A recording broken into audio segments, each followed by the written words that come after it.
It's a tense time in the South China Sea. The Pentagon's $10 billion bet gone bad. A massive manhunt is underway at a bizarre groping scheme at Denver International Airport. A scary sight. A pillar of smoke could be seen for miles around the district, rising from behind the Capitol building. Historic Frager's hardware store, where President shopped, an institution on Capitol Hill, up in flames. Good evening, everyone. I'm Morris Jones. More than 100 firefighters battled the four-alarm blaze this evening, and tonight, the 93-year-old store is gone. 6 people are dead after a private jet crashes into a Gaithersburg home, sparking a massive blaze. 3 people were aboard that plane. They were killed, as well as 3 people in the home. Thanks for staying with News Channel 8 for continuing live coverage of this breaking news event. I'm Morris Jones. We have team coverage for you tonight, starting with Mike Canine in Gaithersburg. Mike. Buy a brick and mail it to Washington. Other experts say not so fast. Life-saving drugs need to be rushed to market. Iran says it will ignore the UN. Are they behind the missile firings? The House approving a $463.5 billion spending bill. So how did a $45 million indoor rainforest research project in Iowa get in there? I called every member of the Iowa congressional delegation to ask about the rainforest project. Democrats are out of town on a retreat.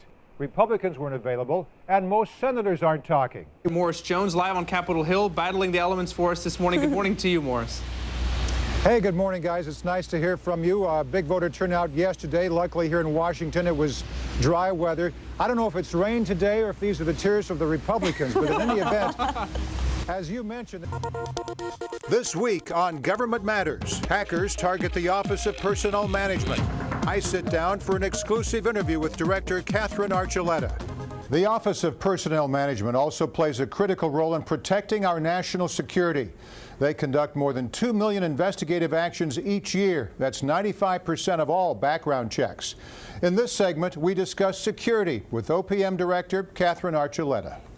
The New York Times just published a story about an attempted breach at OPM.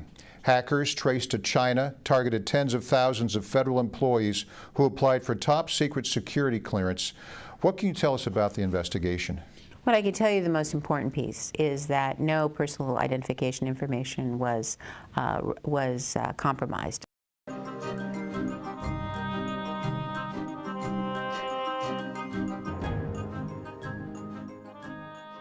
As well as the Israeli-Palestinian issue.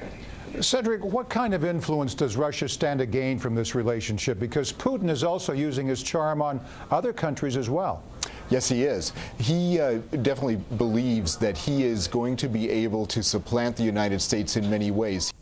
After millions spent on the D.C. streetcar project, some officials are calling for it to end. Will it? It's a question I asked David Williams, president of the Taxpayers Protection Alliance.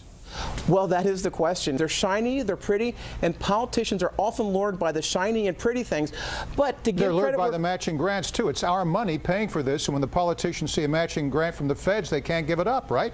It's very tempting to take that money. Increase the minimum wage in Washington. The measure was clearly targeted at Walmart and other big box stores. It's something that every piece of evidence we have cuts against. I think it's a silly debate. Eric, a good idea or bad to raise the minimum wage in D.C. and tell Walmart to take a hike? I hope we raise the minimum wage across the board federally. My answer is bring them on. Do you think your comments when you said bring it on actually incited more violence in Iraq? No. I'm Morris Jones in Washington. That's the latest from here. Now back to you.